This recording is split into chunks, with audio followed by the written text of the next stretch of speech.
Hi mga kagri, good morning. So, bali dito is meron tayong magde-demo tayo ng mga sisiw kasi medyo marami ang nagtatanong sa atin about sa um, paano mag-gender ng mga sisiw.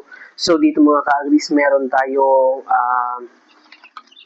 2 weeks old white leghorn and then day old Rhode Island Red and then black Australorp. So, tuturuan ko kayo kung paano ba ang pag-gender ng mga sisiw.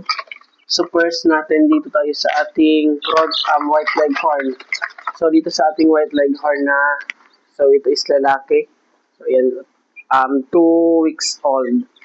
So bali dito mga ka-agris, kung makikita nyo sa kanyang pakpak is ayan, hindi pantay ang kanyang pakpak and then hindi pa dito sa parting pakpak is kulang ang kanyang balahibo and then dito is wala pa siya masyadong buntot, hindi pa siya tinutubuan. And then kung makikita nyo sa kanyang laki, ayan, talagang kitang-kita na siya is lalaki. Ayan, sa ulo is malaki ang ulo, yan, kulang pa ang kanyang mga balahibo. And then dito naman tayo sa babae.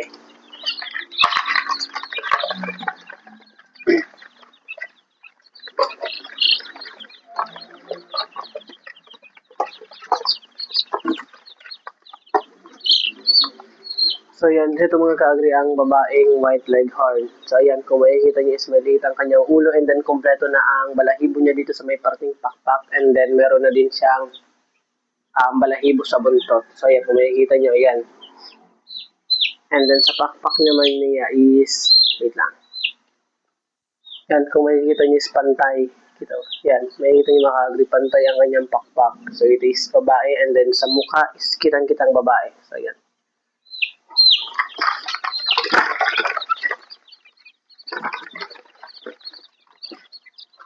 And then, dito naman tayo mga ka-agri sa Rhode Island Red.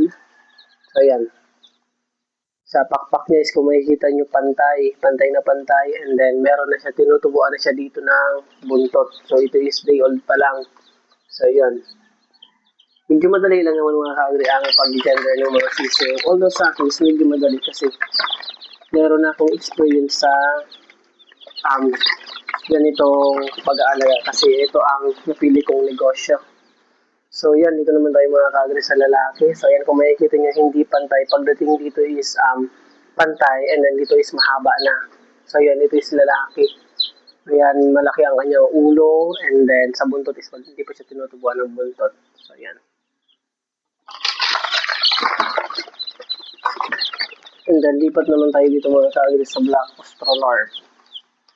So first natin, ito is babae. So yan. Makikita natin sa pakpak niya. So, yan. Pantay na. And then, sa buntot is tinutubuan na siya. Ito is 4 days old pa lang. Yan.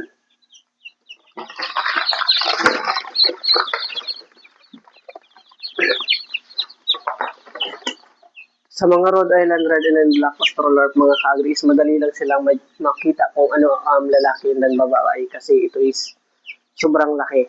Yan, kung makikita nyo, ang laki niya. Ito is the same lang doon. Kwanto lang up. Kita.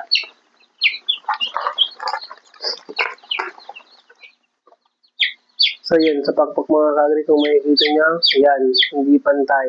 Pagdating dito is hindi po masyadong mahaba and then pagdating dito is sobrang haba na. So yun, and then sa buntot naman niya is hindi pa siya tinutubuan. And then sa ulo is, yan, malaki ang kanyang ulo.